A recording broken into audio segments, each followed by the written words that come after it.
Hello indie game fans, February continues the trend of fantastic indie games for the year, so 2021 looks really good, with the top 15 to be shown off here. We have quite a number of roguelites and early access titles, and of course includes the title that achieved the indie dream. We begin with Hellish Quart, a weapon fighter that is of course inspired by Bushido Blade, where you have a number of unique medieval weapons and characters which looks great.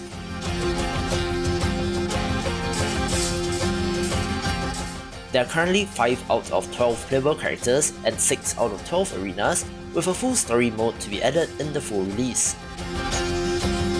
Have you ever heard the story about being hunted until you start hunting them? Voidigo could be the next great action roguelite and can be broadly thought of as a roguelite monster hunter, where you have to chase and hunt down bosses that do run away when the going gets tough.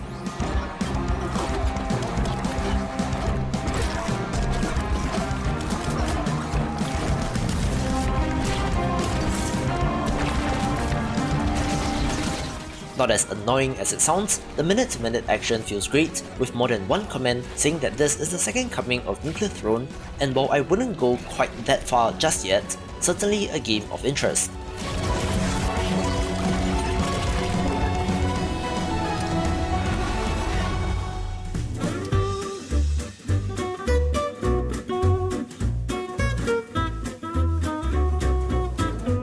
A title that I happened to miss was TasteMaker Restaurant Simulator, being very well received in the tycoon space, where you have to manage every aspect of running a restaurant, from decorations, cleanliness, managing staff, and of course the food, where even while in early access, this has already impressed with the polish.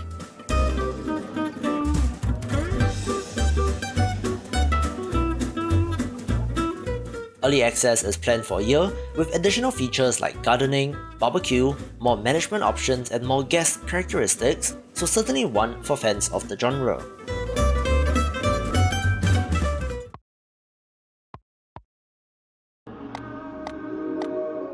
I love the name and design of Qomp, an arcade action puzzle title where you control the ball in Pong, who escapes and goes on an adventure, being a very cleverly made game.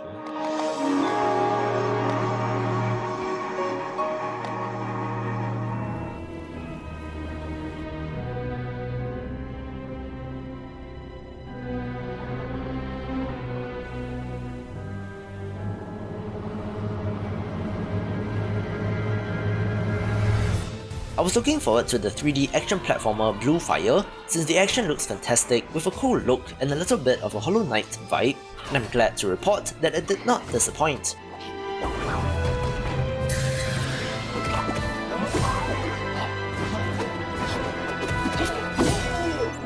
It has your share of combat, platforming, puzzles and exploration, all fairly tightly designed, with a cool look and dark, moody atmosphere that's well done as well.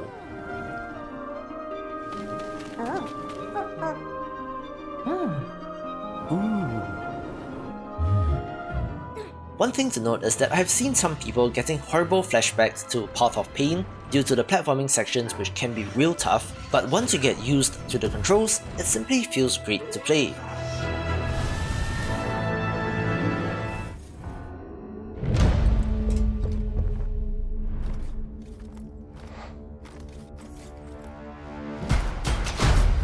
The 1.0 launch of the stylish strategy roguelite Urtuk the Desolation is also of interest, having been polished up nicely in early access, and is the best time to jump in. You control a party of 3 heroes wandering the wasteland in search for a cure for a deadly mutation, where mutant creatures and enemies alike await you. The tactics combat, where you can use environmental hazards to your advantage, is the main gimmick and is done pretty well with sweet art.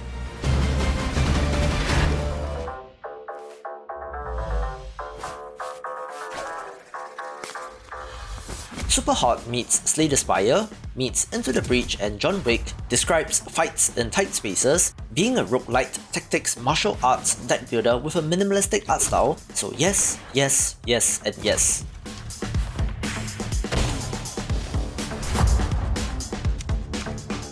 There's a nice variety in the number of different styles and builds that you can play as, from balanced, the evasive counterpuncher or the bulky brawler, all of which are well balanced and fun to play.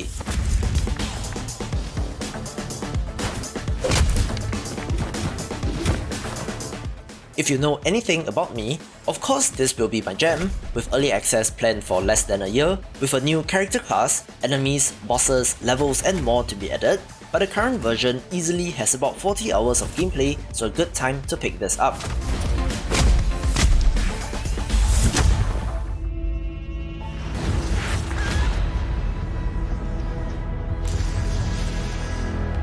Space, the final frontier. Even in 2021, there's still so much we don't know about it, but that has not stopped game developers from trying, and to be in the airless, soundless void does seem horrifying, and is the perfect setting for survival and horror games, where Breathedge is in the former category.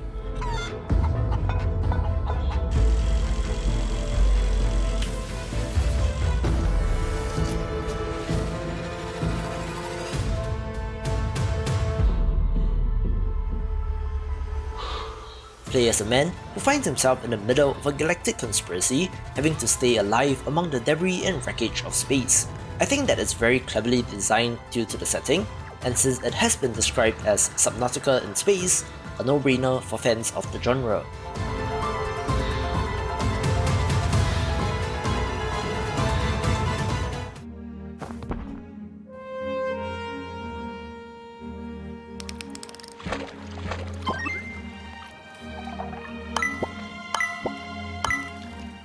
Pixel art co-op Zelda-style action-adventure roguelite with farming and village building pretty much sums up Rogue Hero's Ruins of Tasos, and similarly, if you know anything about me, of course you can see where this is going.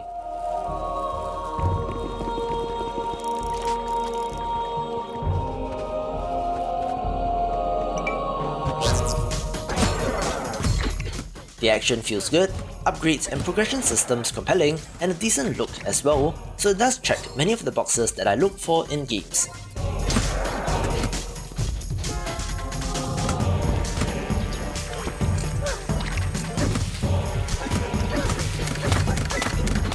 The only knock, I suppose, is that it is better in co-op, so if you don't have a regular crew, the experience is slightly diminished, but a good game nonetheless.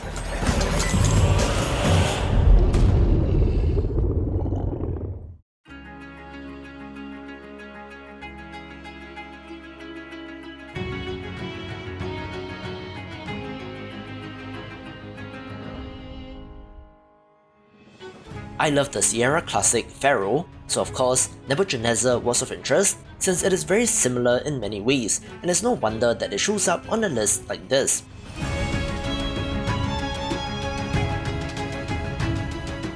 Love the look and the art style, being very nostalgic for me, with a nice variety of buildings, management systems and production chains.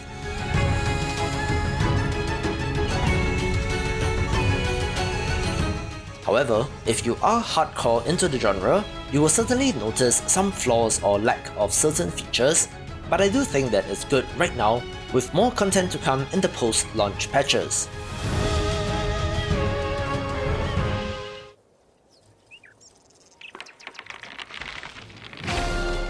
Always a fan of survival city builders like they are billions, so of course, B Castle got my attention. This is a low poly entry where you're defending the Kingdom of the Sun from the Moon Warriors, having to gather resources, train troops and upgrade your defenses in order to be prepared.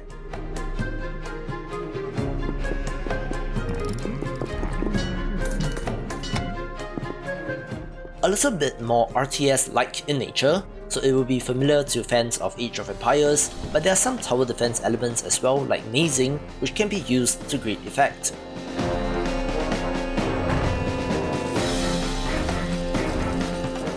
Super charming title as well, but is a little thin on content at the moment. The developers do have a great foundation to work with, so I'll be following along with this.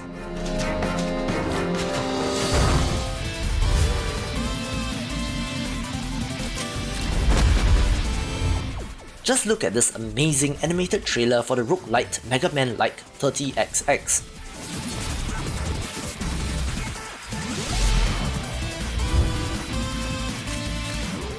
such a wonderful trailer for an awesome game, so I'll be waiting to see what's next in early access.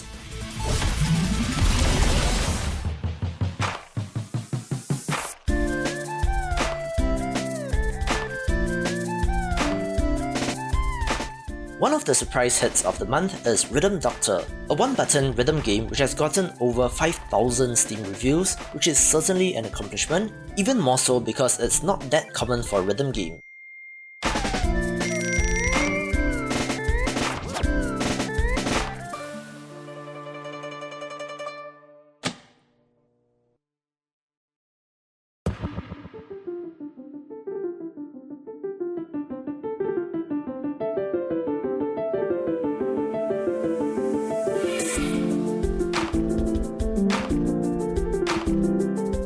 While it does seem like a relatively straightforward game of pressing the button on the 7th beat, the developers are so insanely creative in how they play with expectations and warping this concept, and must be experienced to be believed.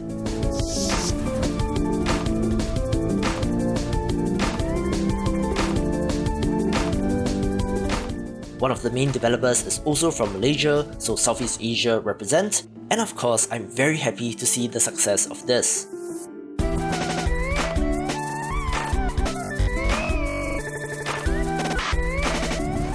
Another soul fouls my temple with every step.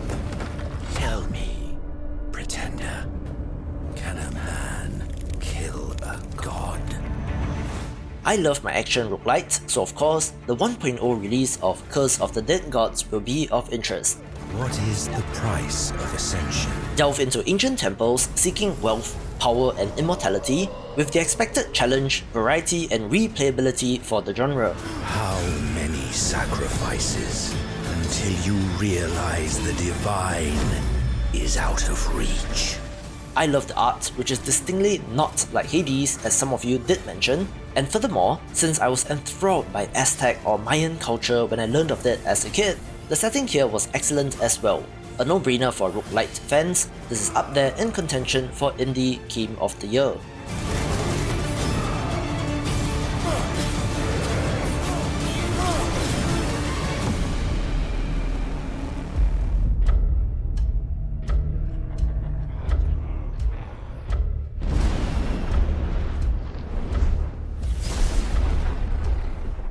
The little game that absolutely took over the gaming world last month is Valheim, a Viking-themed survival title that has sold absolutely crazy numbers, perhaps capturing some of that same magic as Minecraft, where many people have jumped on the boat to experience this together as a community.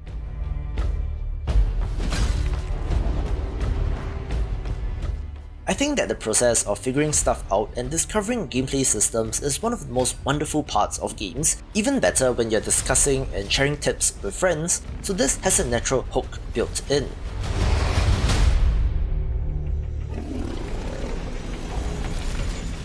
Awesome theme, an interesting, janky but beautiful art style, secrets and base building elements would be the main draws, and again, I'm really happy to see that this game from a 5-person team has managed to find such tremendous success, truly attaining the indie dream, taking the #1 spot. To see more of the big picture, check out these awesome videos and I will see you after the jump.